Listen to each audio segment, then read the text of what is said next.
আসসালামু আলাইকুম। আজকে আমরা দেখব হচ্ছে গুণের নামতা।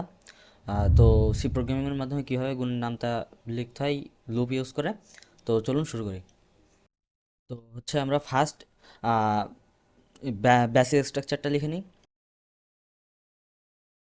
বেসিক স্ট্রাকচার আমাদের লেখা শেষ। এখন হচ্ছে আমরা কি করব, আমরা জাস্ট হচ্ছে ফার্স্ট পাশের ঘরের নামটা লিখে নিই। তো তারপর আমি আপনাদের এক এক করে বোঝাচ্ছি। তো পাশের ঘরের নামটা লিখতে গেলে আমাদের কি করতে হবে, প্রথমে হচ্ছে আমাদের একটা লুপ চালাতে হবে 1 থেকে 10 পর্যন্ত যেটা চলবে, অর্থাৎ 1 থেকে 10 পর্যন্ত আর কি পাশের সাথে প্রত্যেকটা সংখ্যা গুণ হবে। তো তার জন্য আমাদের কী করতে হবে, তো ফর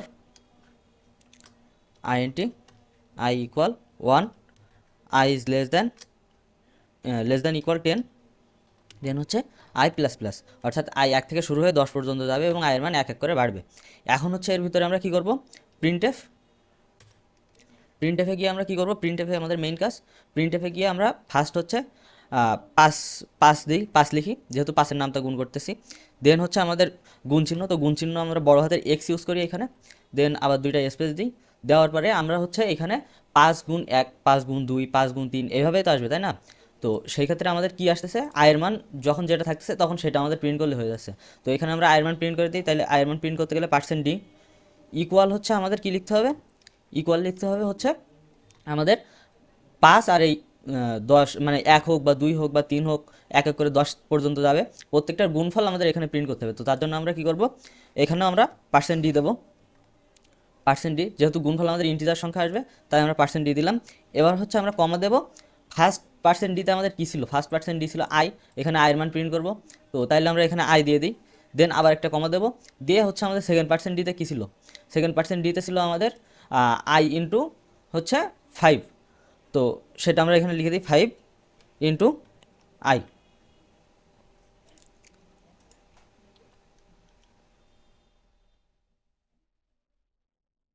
তো এখন আমরা প্রোগ্রামটা রান করে দেখি ঠিকঠাকভাবে রান হয় কিনা। তো হ্যাঁ, আমাদের প্রোগ্রাম ঠিকঠাকভাবে রান হইতেছে, কিন্তু এখানে একটা প্রবলেম হচ্ছে, আমরা এন্ড লাইন দেয়নি। তো একটা এন্ড লাইন দিয়ে দিই। তো দিয়ে দিলাম, তাহলে প্রত্যেকবার একটা নতুন করে লাইন প্রিন্ট করবে। আমাদের এখানে নামটা ঠিকঠাকভাবে প্রিন্ট হইতেছে। তো এখন হচ্ছে আমরা কি করব, আমরা ইউজারের কাছ থেকে একটা সংখ্যা ইনপুট নেব এবং ইউজার যত ঘরের নামটা চাই আমরা তত ঘরের নামটা প্রিন্ট করব। তার জন্য আমাদের একটা ভেরিয়েবল নেওয়া লাগবে। তো এন বলে একটা ভেরিয়েবল নিলাম। এখন হচ্ছে আমরা এনটাকে স্ক্যান করে নিই, স্ক্যানএফ %d কমা হচ্ছে %n। তাহলে আমাদের এন স্ক্যান করা শেষ। এখন হচ্ছে আমরা আর একটু সুন্দর করার জন্য একটা ইনস্ট্রাকশন দিয়ে দিই ইউজারকে। তো প্রিন্টএফের ভিতরে লিখলাম ইন্টার এ নাম্বার।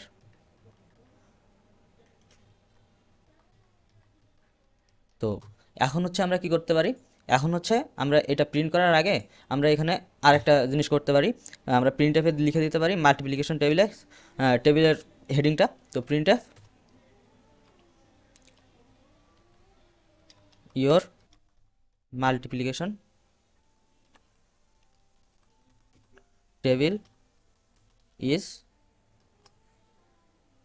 দেন হচ্ছে একটা নিউ লাইন দিয়ে দিই, দিয়ে আমাদের সেমিকোলন দিয়ে প্রোগ্রামটা শেষ করে দিই। এইখানে যেহেতু আমরা এন ইউজ করছি, তাহলে %d দিই এবং এইখানে হচ্ছে আমাদের আরেকটা জিনিস দিতে হবে। তাহলে হচ্ছে % d দিছি যখন, তাহলে ফার্স্ট আমাদের কি প্রিন্ট করতেছে, এখানে এন এর মান। তো এখানে আমরা এন দিয়ে দিই, এখানে হচ্ছে এন ইন্টু আই হবে।